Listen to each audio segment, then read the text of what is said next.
یہ فارسی میں سمجھاؤں بھائی، یہ جو 20 رکعت تراویح کا مسئلہ ہے، 20 رکعت تراویح،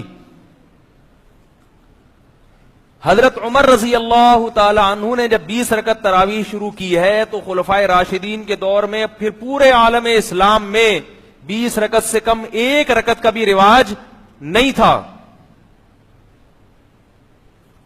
کوئی ایک ضعیف روایت بھی نہیں ملتی کہ صحابہ اور تابعین کے دور میں کسی مسجد میں 8 رکعتیں تراویح ہوتی ہوں. صحابہ اور تابعین کے دور کی بات کر رہا ہوں. اور علامہ شامی رحمہ اللہ تعالی نے آج سے تقریباً 150 سال پہلے لکھا ہے کہ مشرق مغرب شمال جنوب حرم حجاز مکہ مدینہ، حجاز کی سرزمین میں مکہ مدینہ سعودیہ پورا آتا تھا، سب جگہ 20 رکعت تراویح ہوتی ہے. تو صدیوں سے کتنی چلتی آ رہی ہیں؟ کیوں؟ دلیل کیا ہے؟ دلیل فالو کرتے آ رہے ہیں ایک دوسرے کو سینہ بسینہ. میں نے اپنے بزرگوں کو دیکھا، انہوں نے اپنے بزرگوں کو دیکھا، انہوں نے اپنے بزرگوں کو دیکھا. اب فوراً کہتے ہیں بزرگوں کی نہیں مان کے چلنا ہم تو حدیث کو مانیں گے. اس کا مطلب آپ کے بزرگ کسی اور چیز کو مانتے تھے تو وہ بزرگ نہیں تھے. بزرگ اب کب پیدا ہو رہے ہیں؟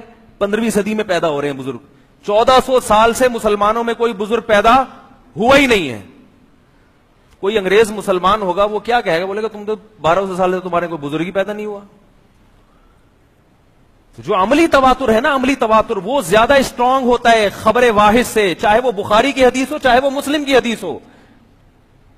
عملی تواتر کی اہمیت زیادہ ہے بخاری اور مسلم کی حدیث سے. بات آ رہی ہے سمجھ میں؟ جو صدیوں سے فالو کرتے آ رہے ہیں لوگ آج حوالہ دیتے ہیں کہ مکہ اور مدینہ میں ہر جگہ 8 رکعت تراویح ہوتی ہے.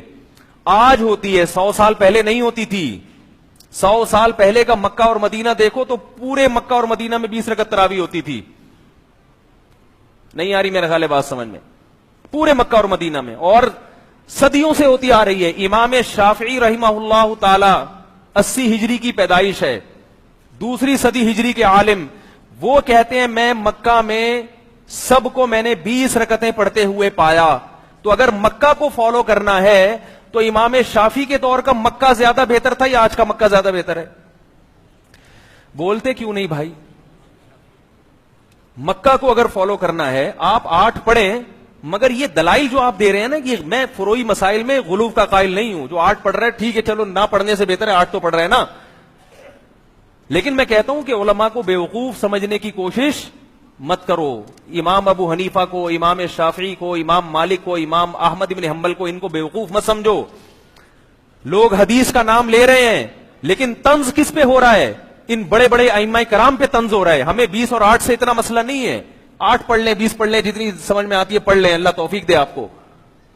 لیکن ایسی باتیں مت کریں کہ امت کا اسلاف پر سے اعتماد ختم ہو جائے. امام ابو حنیفہ بھی 20 رکعت کے قائل، امام مالک بھی 20 کے بجائے 36 کے قائل ہے وہ، اور امام شافعی بھی 20 کے قائل، اور امام احمد بن حنبل بھی 20 کے قائل ہیں. تو یہ سارے کیا حدیث سے نابلد تھے؟ ان کو کسی کو بھی حدیث کا نہیں پتا تھا.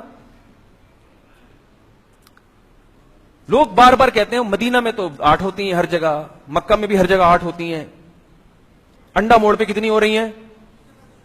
حرم میں 20 ہوتی ہیں. وہ اس لیے ہوتی ہیں کہ 1400 سال سے 20 ہوتی آ رہی ہیں. حرم میں بھی سلفی حضرات نے 20 رکعت کو ختم کرنے کے لیے ایڑی چوٹی کا زور لگایا ہے. یاد رکھو، ایڑی چوٹی کا زور لگایا ہے. مگر وہاں ختم کیوں نہیں ہوئی؟ وہ ختم کر رہے تھے. مدینہ یونیورسٹی کے ایک بہت بڑے عالم نے کتاب لکھی، اس کتاب کا نام ہے کہ 1000 سال سے زیادہ عرصہ ہو گیا حرم میں 20 رکعت سے کم ایک رکعت بھی نہیں ہوئی ہے، ہم کیسے ختم کر دیں اس کو؟ دنیا کو کیا منہ دکھائیں گے بھائی؟ دنیا کہے گی کہ اب قرآن و حدیث کو فالو کیا جا رہا ہے مدینہ میں، اب قرآن و حدیث کو فالو کیا جا رہا ہے حرم میں. 1400 سال سے کیا کر رہے تھے؟ اس وجہ سے انہوں نے ختم نہیں کی. بات نہیں آ رہی سمجھ میں میرا خیال ہے. امام ابو حنیفہ سے پوچھا گیا کہ آپ 20 رکعت تراویح کو سنت کیوں سمجھتے ہو؟ آپ کے پاس حدیث کیا ہے؟ امام حنیفہ کے پاس اس پر کوئی حدیث مرفوع حدیث یعنی نبی سے نہیں تھی. انہوں نے جواب دیا ما رأیت عمر مبتدعا، میں عمر بن خطاب کو بدعتی نہیں سمجھتا. تو امام شافعی اپنے دور میں لکھ رہے ہیں کہ مکہ میں نے سب کو 20 رکعتیں پڑھتے ہوئے پایا. اور پھر امام شافعی نے یہ مذہب اختیار کیا کہ سنت کتنی ہے؟ 20 رکعت. اب کوئی امام شافعی سے پوچھے کہ سنت تو وہ ہوتی ہے جو قرآن و حدیث میں ہو، 100 سال بعد کے مکہ کا عمل تو سنت نہیں ہے نا. کیا کریں، ہم سے پوچھتے ہیں نا قرآن حدیث میں دکھاؤ، تو امام شافعی سے کیوں نہیں پوچھتے کہ حضرت قرآن حدیث میں دکھائے نا کہ 20 رکعت سنت ہے؟ امام شافعی کہہ رہے ہیں قرآن حدیث ہی سے دکھا رہا ہوں کہ میں کہہ رہا ہوں نا مکہ میں 20 ہوتی ہیں. کیسے؟ یہ تو قرآن نہیں ہے مکہ. وہ کہتے ہیں اس لیے کہ یہ اتنے سارے جب 20 پڑھ رہے ہیں، اگر یہ عمل بدعت ہوتا تو مکہ میں اتنے بڑے بڑے بزرگان دین، اتنے بڑے بڑے فقہا وہ اس پر نکیر کرتے، اس کو روکتے. نہیں روکا تو اس کی علامت ہے کہ یہ عمل کہاں سے چلا آ رہا ہے؟ خلفائے راشدین سے. اور خلفائے راشدین بدعت پر جمع نہیں ہو سکتے. میں بھی تراویح کے موضوع پر بیان کرنے کے لیے نہیں بیٹھا، میں آپ کو تواتر عملی کی ڈیفینیشن سکھا رہا ہوں. تواتر عملی کسے کہتے ہیں یہ بتا رہا ہوں.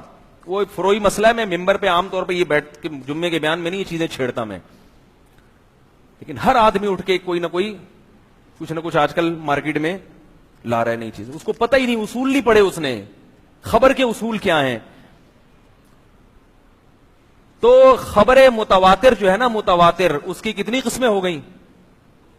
امام مالک جو 36 کے قائل تھے نا، وہ اس لیے کہ مدینہ میں وہ 16 رکعتیں پڑھتے تھے، اس لیے کہ مکہ میں عادت یہ تھی کہ ہر 4 رکعت پڑھنے کے بعد اہل مکہ طواف کرتے تھے. تو 20 رکعتوں میں درمیان میں کتنے طواف ہو گئے ہیں بھائی؟ 5 نہیں 4 طواف ہوں گے نا. تو ان 4 طواف کا ثواب حاصل کرنے کے لیے انہوں نے، ان کی رائے یہ تھی کہ ہم اتنی نمازیں زیادہ پڑھیں گے. لیکن جمہور کا مذہب یہ ہے کہ بھئی یہ کیونکہ حضرت عمر رضی اللہ تعالیٰ عنہ اور خلفائے راشدین سے چونکہ جو رکعتیں ثابت ہیں ان میں ہم اضافہ نہیں کریں گے.